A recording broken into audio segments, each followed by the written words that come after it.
Question 1. What is your definition of a real mediator? A real mediator, someone who is a mediator, and by the way, and not a quote unquote problem solver. That's the primary alternative language that's used over here in this country, and the sort of dominant paradigm for what it means to be a mediator is you're a problem solver, which means the parties bring a problem to you and you solve it, or you quote unquote help them figure out to solve it. But if they leave without a solution or without a good one, you failed, right? A transformative mediator does not believe that's your job to begin with, and or any mediator's job. For a transformative mediator, your job is to support the parties' decision making and decision analysis and decision discussion process, to support them as they work through their issues, examine possible solutions, decide whether or not they want to make those things. So you are a supporter. You are a party supporter. You are not a problem solver for them. You're not doing anything for them. You are supporting them in doing things for themselves. Now, it wouldn't be surprising that lawyers would take the problem-solving view, because that's what they think of themselves. If you read the literature on lawyering, that's like the modern view of what lawyers do. The old view was they fight. That's all. They don't want to solve a problem. They want to win for their client at any cost. If you want to have a reference to a guy who supports that view and has written multiple articles about it, you Google a guy named Robert Condlin, Condlin, who has opposed very virulently, I was going to say viciously, that too, almost every ADR approach, because it's not fighting and lawyers fight. But in the modern view, lawyers solve problems. That's nothing to do with mediation at all. Mediators, in my view, in our view, don't solve problems.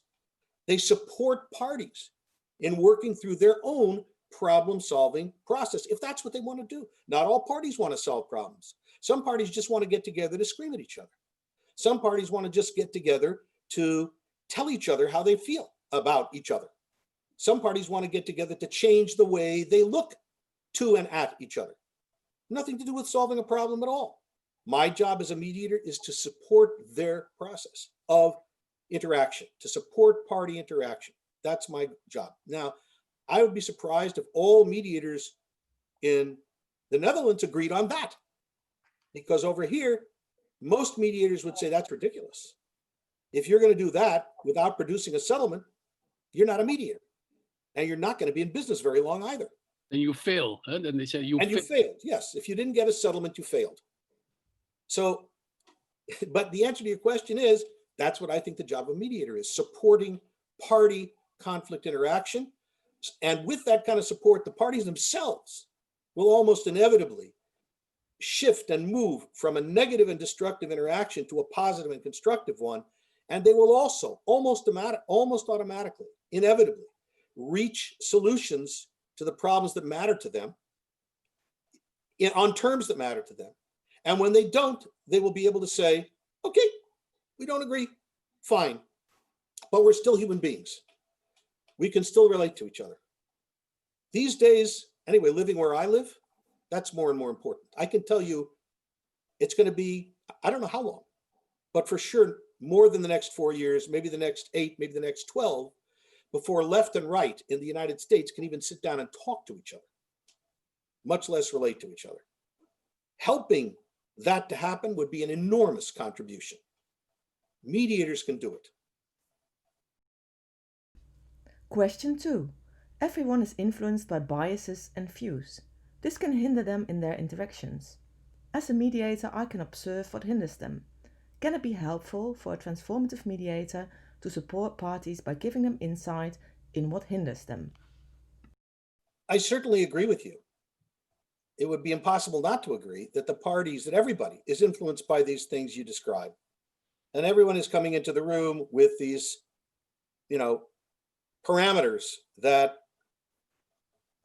make it hard for them to get out of their box, recover their sense of self and other, positive sense of self and other, and that I can see some of that stuff and they can't. So I would say a couple of things about that. First of all, I would always be very, very careful about trusting what I think I see from my seat outside their world. We have to recall that we see these people for like a snapshot, a little instant, unless you're dealing with people in, let's say, a family mediation over a course of years, which I know happens. But generally speaking, that's not what happens. We see them over a short time frame, and we see them from outside. I don't think that's a very good basis for diagnostic interventions. Transformative mediators basically, where we step over the line is diagnosis. Diagnosis is part of problem solving. It's not part of supporting interaction, interactional support, I call it. Interactional support doesn't require me to understand the problem, and certainly not to diagnose it. It requires me to pay very close attention to what the parties are saying and to help them say what they want to say, and maybe to say it better by helping them. Now, that itself, this goes to a second part of my point. If they are in fact, we're seeing an interaction that the parties are having. If I simply help them to speak more clearly and articulate more clearly what they want to say, the likelihood is that they will see these things for themselves that you are worried that they are not seeing. And in addition, remember, they're in a room with somebody else. And in that room, the other person also has a part in the conversation. And you also have, as a mediator, the obligation and the ability to support what that person is saying. So if I employ, and this is again what I mean by the entire model of practice in transformative mediation supports party determination, the fundamental intervention of a transformative mediator we call reflection. So when I reflect what you say to you, Tron, you are hearing yourself. You are hearing what you are saying. And most of the time when people say things, they do not hear what they are saying. It's very hard to listen to yourself at the same time you're talking. And therefore you don't hear what comes out of your mouth. And when you do hear it, you're often shocked by it. A very common thing when people have a conflict, let's say domestically, is, I didn't say that. I didn't say that. Play back a recording and you'll find out you did say that. And not only that, you said it in a not very nice tone of voice too. But you don't hear any of that, right? When a mediator reflects to someone, they actually begin to relate to their own voice, to their own vision, to their own prejudices. They have to confront, they don't have to, they're automatically confronting themselves, facing themselves. And when they are, oftentimes, if not always, they don't 100% like what they see. And when they don't, that's the strongest motivation to change, much stronger than anything you could possibly say to them. And by the way, it's also much more accurate. It is a real reflection of what they're saying. It's not your diagnosis. If you want to put it this way, it's their self-diagnosis, right? I understand. And when you remember, there's this other person, right, who's going to respond to what they said. And probably part of the stuff that the other person is going to say is, you don't understand me at all. You're just reacting to me like a such and such, right? They're going to say something about the original speaker's prejudices, basically. And you're going to reflect that too. And when you reflect that, that's also going to be heard by the first party. And it's going to be heard much better than it would ever be heard by the counterpart, him or herself. Mm-hmm. Because not only do we not listen to ourselves when we talk to each other, we surely don't listen to each other. Reflection allows parties to listen both to themselves and to each other in a much fuller and deeper way than if you were not there doing that role. Doing that, Tron, you said, what can you do? That's what you can do, in my opinion. That's what you can do. And it doesn't have any of the downsides of diagnosis and of imposing your view of who they are on who they actually are. You're simply reflecting what they are saying about who they are and about who each other is. That's what you can do. Question 3. Do you usually work with both parties present? Or do you also work with parties separate?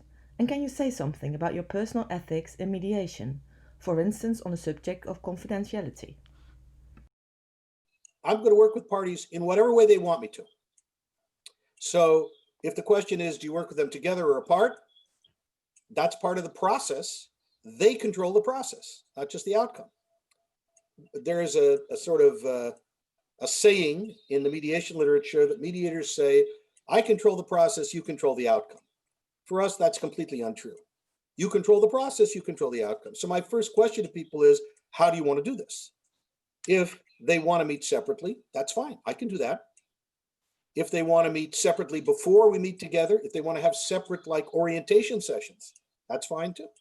Whatever they want. If they disagree about how to do it, then the question is, would you like to talk about, since you disagree about this, do you want to talk about that? Because that's obviously the thing that's on the table. And then I try to support their conflict about how to have their discussion. So I'm always guided by what they want to do. Some of us are old enough to remember the Paris peace talks after the Vietnam War. And in the Paris peace talks, everybody was complaining that it took them, I don't know what it was, 4 months, 5 months to decide on the shape of the table. Like, that's a terrible thing. It wasn't a terrible thing. That's what they needed to talk about. And they did. And when they finally got a table in the right shape, that was tremendous progress. So same thing here. So in general, I recommend you to sort of Google some of the stuff I've written. I've written a fair amount about mediator ethics from the transformative mediation point of view, including an article a couple of years back, or maybe only a year or so ago, about what transformative mediator ethics would look like. I think that was called something like a pluralistic approach to mediation ethics. More specifically in relation to your question, and this is, I think, a useful thing to say, when I come into the process, I have to be honest in saying to people, look, you have total control of this process. There are certain things that I have as my principles that I have to tell you in advance, because you can ask, I'm going to do whatever you want, except one exception is I'm not going to offer you substantive advice, even if you ask me. And I have to try to explain to them why that's true. I have to give them a reason. A, I'm not a very good substantive expert. B, if I do that, and if I start to do that, I'm going to wind up having to do that on an ongoing basis. And that makes it impossible for me to do other stuff with you and for you that I think is more important. So if you ask me those questions, I will have to politely decline to offer an opinion. That's number one. Number two, I will not share any of the information that you give me with anyone else unless you ask me or permit me to do so, period. And the same thing, I have to give people a reason for that. Usually mediators have these, boilerplate opening statements that say, I operate on the basis of confidentiality. Why? Why do you do that? No one ever explains these things to the parties that you're dealing with. And therefore, in a certain sense, you have a kind of control over the situation. You're the expert and they're the go-alongs. So I have to explain why I am going to operate on this basis of confidentiality. And again, I can do that in empowerment and recognition terms. The reason I'm going to do that is so that nobody else is going to come in here and mess around with your decision-making power. And that you yourselves are not going to be, I'm not going to make it so that you can't trust what you can't talk. You can't say things to me. If you can't say things to me, going back to what I just said before to Antoine, then you can't find out more about what you think by speaking to me and allowing me to reflect to you. You're not going to be able to do that. It's almost like talking to a therapist, right? If a therapist shares his information with the outside world, nobody's going to therapists anymore. So therefore, that's why these are my principles. And I can say that. I have not only a right, an obligation to say that to people. Question 4. When participants decide they want to talk to you separately, then how can you support the interaction in their conversation them being in different rooms? If they're in separate rooms, I can still, with each one separately, almost like if you were a lawyer or a therapist interviewing a client or having a session with a client, I can still listen, allow them to talk, listen to what they're saying, reflect what they're saying, see what different pieces of their situation they're talking about. I'm describing reflection and summary. I can do all of that with people, each one in a separate room. And as I do that, my premise is, my assumption is, as I do that with a person, they're going to become stronger. They're going to become more confident. And they're going to become more eager to engage directly with the other person. At which point they're going to decide, you know what? I think I'd like to actually be talking with the other person here. And if I've done it with both people, they're likely to both feel that, and they're likely to want to come together.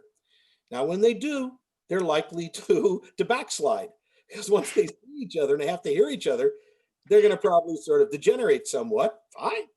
But the decision on whether and when to come together is theirs. So that's a short answer. Question 5. TM is not about reaching a solution. However, are there any statistics on how often parties reach a solution or settlement? Does the increase of empowerment and recognition stimulate parties to reach settlement? The answer to this question, like almost all other questions involving metrics, is that we don't have them. At least we don't have good, solid metrics. The best are probably from the US Postal Service mediation program. And those results have been summarized in several places, including in two chapters actually, in our Transformative Mediation source book. One written by the woman who conducted most of that research, Lisa Bingham, and the other by one of our dear colleagues who summarized it, Dorothy Delanoche. Two separate chapters in that book talk about the metrics from the Postal Service and compare them to some extent with metrics from other mediation programs. But that's a very limited sample. If I were to say on the basis of that sample, I would say that the metric is that transformative mediations settle in somewhere between 70 and 85% of cases. Whereas the statistics from standard conventional court-sponsored mediation, for example, is that settlements are achieved in 95% or more of cases, which is exactly what I would expect. Because in court-ordered mediation, mediators are not supporting party conversation. They are generating settlements intentionally, forcefully, and sometimes forcibly. So you would expect a much higher rate of settlement. The statistics, however, suggest to me that transformative mediation does indeed do what you're saying, meaning it facilitates parties reaching settlements when they decide that's the right thing to do. And in a significant minority of cases, people reach the conclusion that this is not a case that I want to settle. I want to do something else. I want to keep fighting. I want to go to court. I want to just live with some sort of ambiguous situation, whatever it is. But to the extent we have statistics, they do bear out what you say. And what we think, which is that this process will help people make decisions. And most of the time, when they get clear about what they want to do, it will not be difficult for them to figure out how to do it by making transactional adjustments. Question 6. What is your personal drive regarding to the transformative approach?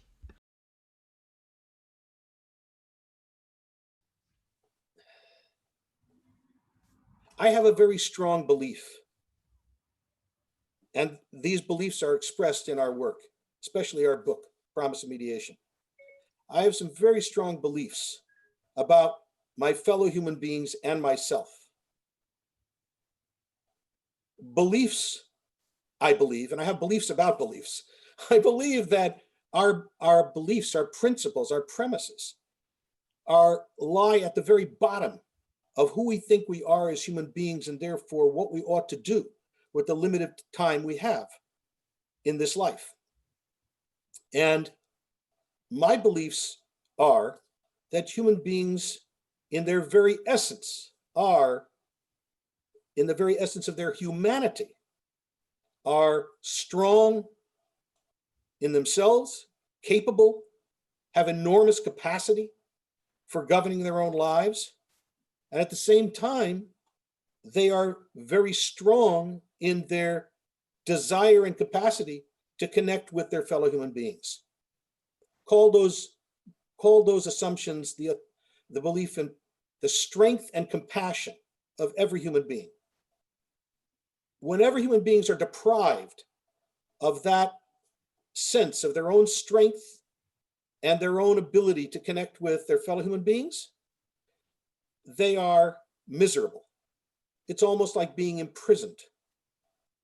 In fact, there's strong analogies between those negative states and, in fact, prisons and prison camps and prisoners. So my belief in those qualities of, you could call it human nature or humanity, human identity. Human identity is a combination of strength of self and connection with other. Without either of those things, a human being is not fully human. And that's what I believe. I believe that any social institution, all social institutions that diminish and denigrate either of those sides of our core human identity are inimical, are inhumane, and need to be changed in order for us to achieve our humanity as individuals and a humane society as a whole. So for me, this work on transformative mediation is a means of working with a process that supports those fundamental elements of human identity and doesn't frustrate and deny and denigrate them. And most of our social institutions, unfortunately, do frustrate, denigrate, and deny our human identity, our humanness. So we're forced into inhumanity by the institutions that we have allowed to be constructed around us. Now you can complain and moan about that as much as you want to, and blame it on folks at the top who certainly bear their share of responsibility. But in the final analysis, you got to do what you can do to change it, in my view. So I've never not felt the drive to change those things, because to stop driving for it would be to accept, okay, I'm going to settle for living in an inhumane world, inhuman and inhumane. As long as I'm alive, I'm not settling for that. As long as I have, some energy, I have to keep working to change that. And my vehicle for working on it, there are other vehicles. There certainly are other vehicles. By the way, what I've discovered over the years is that there are people in almost every field who share these beliefs and these drives, as strange as that may seem. There are lawyers who think this way, although most lawyers don't. There are therapists that think this way, although most therapists don't. There are architects, there are doctors, there are nurses. There are people in almost every field where they relate to others who believe in supporting positive human capacity rather than telling people what to do because they're too dumb and selfish to figure it out for themselves. So, this is my thing. If I were focused on lawyering skills, and I teach that to some extent, and I use the same approach in teaching it to my law students. If I were in medical schools, and I'm about to give a course to medical students at Hofstra next year. If I were teaching architects, if I were teaching business managers, same stuff. Help them to find their way back into their humanity. I don't know how many of you have felt this working with parties as a mediator. In my work with parties, and even with students role-playing mediations, what always has struck me this is in part in relation to your comment about a humble role. What has always struck me is the absolutely heroic quality of parties in conflict interaction. I see parties overcoming their own weakness and their own self-centeredness in these mediation sessions. And I sit back in awe of it. I think, my God, could I do that? Do I ever do that in my life in conflict? And to me, this is what we do. We support, when I say we support parties in claiming their humanity, it is heroic in this world and in this life that we live in to claim your humanity. There's so many things allied against it that when people stand up, as we say, step up to the plate and claim their strength and their compassion for one another, you have to say, oh, that's a miracle. That's heroic. And that's, I think, also what motivates me, Miriam. I think my fellow human beings are heroes. Question 7. Did you ever experience any doubt about the core values of the transformative model during a mediation? And how can I make my confidence in the transformative approach grow? One way I could answer it is this. We see what we look for. We see what we look for. This is a sort of fundamental principle of, postmodernist thought, right? There's a lot of ways to see the world, and you can find evidence for almost anything you want to make anything. But you have choices about that. So when I walk into a room with people who are going to be my clients, what am I looking for? Am I looking for their deficits, or am I looking for their assets? Am I looking for their shortcomings, how they're not really up to the situation, or am I looking and expecting to find their strengths? I also teach this to my students because lawyers are deeply infected with a deficit view of their clients. When they walk into the office, they expect to find a bumbling idiot. And not only that, a selfish bumbling idiot. And therefore, that's what they find. So what I guess I have tried to do over the years is, as a way of putting these beliefs into practice, is to sort of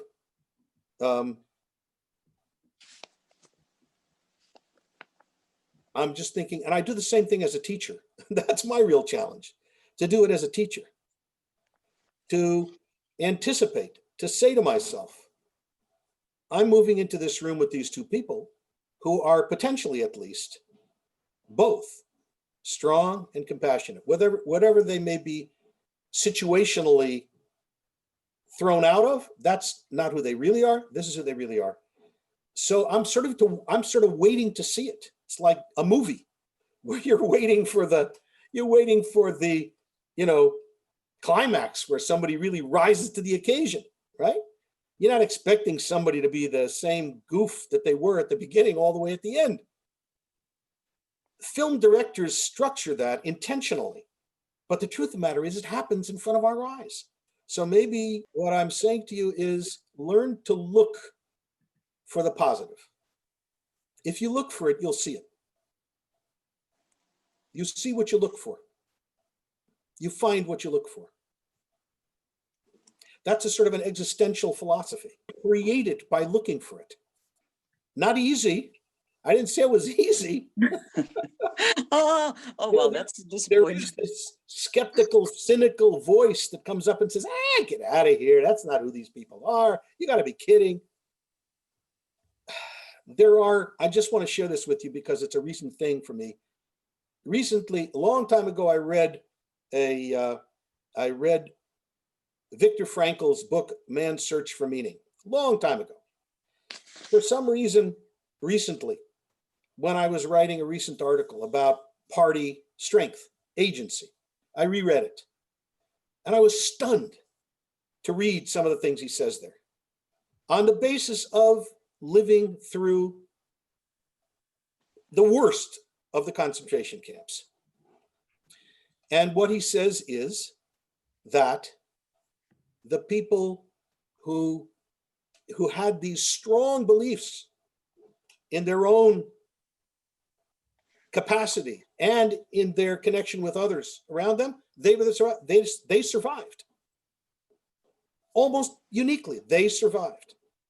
And then I read another book, which is much less well known, by a woman named Leah Kaufman, about a different Holocaust, a Holocaust that occurred. It wasn't different, it was the same thing, but in a different place that most people have never heard about, a place called Transnistria, which is a portion of Romania off on the other side of the Dniester River, where millions of Jews were killed by a combination of Romanian and German Nazis. And she survived as a 9-year-old child, having witnessed the death of everyone in her family, and then going through multiple concentration camps and multiple other terrible tests. And the whole way she survived because of this positive orientation. And she became, she has become a worldwide speaker. She's now in her 90s. I don't know how much speaking she's doing anymore. But again, these two things had such an impact on me. This is not a kind of, pie in the sky, idealized, unrealistic picture of human nature. It's optimistic. Yeah, what's the alternative? I'm not going to be an optimist. And if not, then I'm going to be a pessimist. And existentially speaking, that's going to determine the outcome. That's going to construct the world in a completely negative way. So what you want is what you get. I don't want the negative. Question 8. Can you elaborate on the term moral growth in relation to the transformative framework? Okay. In our first book, we used specifically the term moral growth as the value underlying transformative mediation. In our second book, and most of our subsequent writings, we did not use that term, right? And lots of people have asked, why not? What was wrong with that? So the answer to that is, as far as using the language, it obviously hit a nerve, a negative nerve, for lots and lots of people, based upon assumptions about what we meant, because the word moral, at least in the United States, is connected with right-wing, moral majority, 10 Commandments, et cetera, et cetera. Nothing wrong with the 10 Commandments in my book, but anyway, for a lot of people, that was very, very controversial and off-putting language, so off-putting that they missed the point, which we made pretty explicitly in that book, that, and there's a lot of literature on this, that the moral dimension, and I was led to that word by a developmental psychologist named Carol Gilligan, whose work focuses on human moral development. And it's part of a whole stream of work in the psychology field on adult moral development in adolescence, in children, at all stages of life. What do they mean by moral development? So in that literature, the word moral means the encounter between self and other.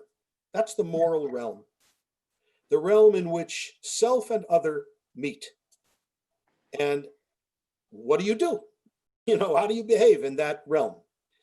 How you behave in that realm is a matter of human morality, which is what we meant. Moral growth in that realm means that, and again, the two dimensions are self and other.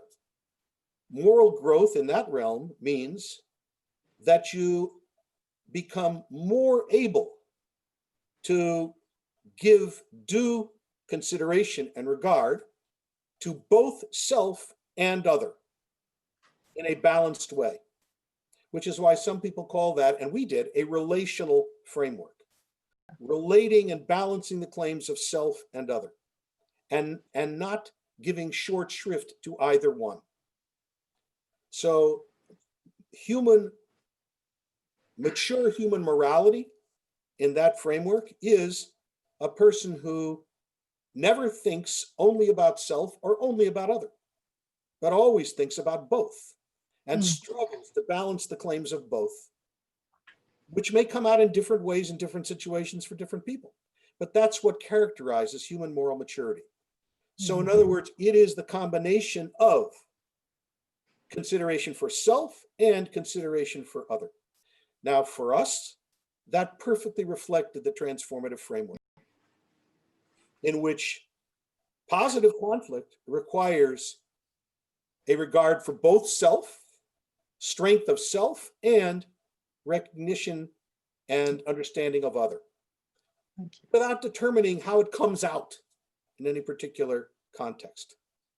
So I wanted to mention that because the word moral, we used it as we thought people would understand that word. Oh no, they did not. And therefore we stopped using that word, and we were much more specific about balancing the claims of self and other, which is what it means. Now, talking about where do I see examples of that? I don't know. I think I would see an example of that in almost every mediation that I've ever seen, because that's what people do. That's what people do.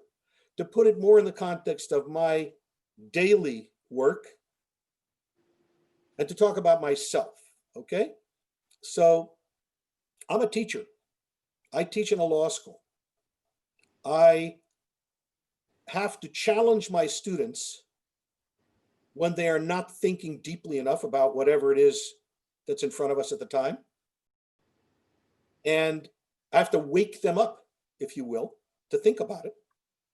But at the same time, I have to realize that whenever I challenge them, and I'm teaching a class of 50 people, sometimes 100, I'm challenging a 20-something in the presence of 40 or 90 other 20-somethings, which is a very possibly hurtful thing to do. So I have to work all the time at balancing my sense of obligation to open their minds and get them to think clearly with my respect for their tenderness. I mean, they're barely past adolescence, and they're easily embarrassed. And the tendency of a law professor in particular, because this is a tradition in law teaching in this country, is to be very sharp.